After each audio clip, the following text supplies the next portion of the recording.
Monsieur le Président, étant donné que le texte de la présente résolution trouve sa justification dans les élections présidentielles et législatives de 2011, le projet en question aurait dû être soumis au lendemain du scrutin à l'Assemblée plénière.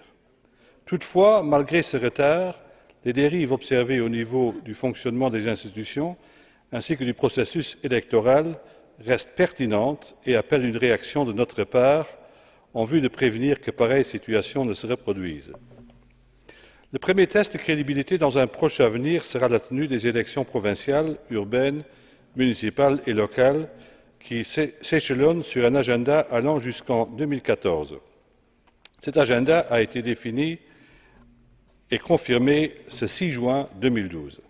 Le Parlement européen demande à l'Union européenne de lier le financement des processus électoraux futurs à la mise en œuvre effective des recommandations telles que définies par la mission d'observation électorale de l'Union européenne.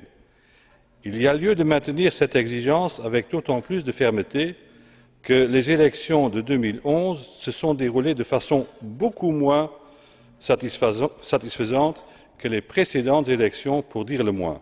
Cela est déplorable à plusieurs points de vue, et notamment au regard de la volonté réelle des citoyens congolais de s'impliquer davantage dans la démocratisation de leur pays.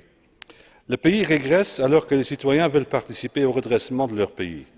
Si les choses devaient rester en l'état, le Congo, qui avait pourtant pris un départ prometteur dans le cadre de la transition, accuserait un retard considérable alors qu'il a besoin d'un élan nouveau.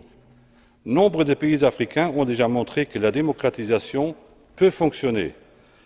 La situation congolaise n'est donc pas une fatalité africaine, mais bel et bien un refus ou une incapacité de faire valoir les atouts réels dont dispose aussi ce pays.